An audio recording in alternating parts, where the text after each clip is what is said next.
New at 10 o'clock, after losing their daughter to suicide while working as a firefighter and paramedic, two Iowa parents are supporting first responders who are struggling with their mental health. It's through their nonprofit, Kaitlin's Heart for Heroes, named after their daughter. KIMT News 3's Brandon Cote is joining us live in studio now after speaking with the couple. So Brandon, what does the nonprofit do and why did they start it?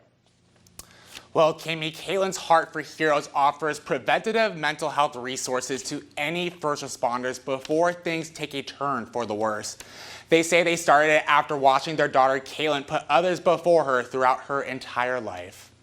For any family, it doesn't matter how they lose their child, to bury your child is just unrealistic. Both Lorena and Scott Bergen say their daughter's passion for helping others began at a young age. I think in first grade, she would always look at someone and say, oh, they need a little help. I'm going to go over there. Growing up in Mason City, they tell me her adventurous spirit was ready to take on any challenge. She tried everything, and she was an overachiever. Including becoming a volunteer firefighter in Iowa and eventually a special ops paramedic firefighter for a station in Memphis, Tennessee. Kaitlin was just a strong individual. And during all this, the Bergens say she met her fiance Jared, who was also a first responder. What were they like as a couple? Beautiful, just funny and just sweet. I'm really looking forward to this. You could tell that they cared for each other. But then tragedy struck. When did you both start noticing signs of her struggling with her mental health? We didn't notice it until after she lost her fiance. A shock they say devastated Kaitlin. He was actually going to a final training to be a certified EMT and stopped up on an accident he came across and stepped out of the vehicle and got hit by a semi. They tell me their daughter was struggling to cope with the loss. We didn't know at the time, but later we found out, through her notes and her phone and things.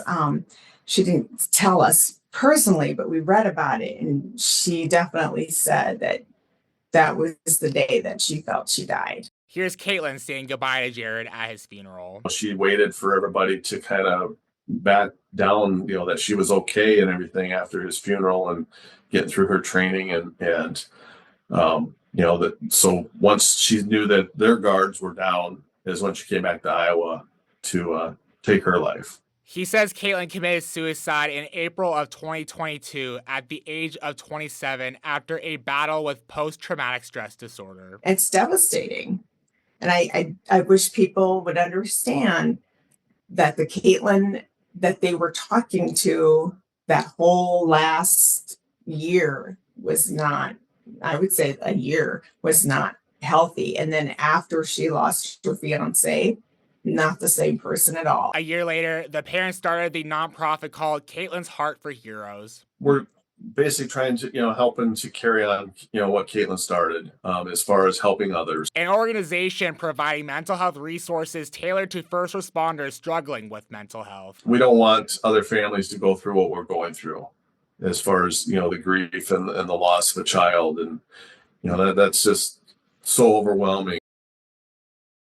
They say if any Iowa first responders or departments reaches out to the nonprofit, they will send them a care package like the one you're seeing behind me, and we'll do a check-in every 3 months. They also offer a virtual chat room for any first responder needing to talk with a therapist, and we'll give agencies in-person trainings to provide support too.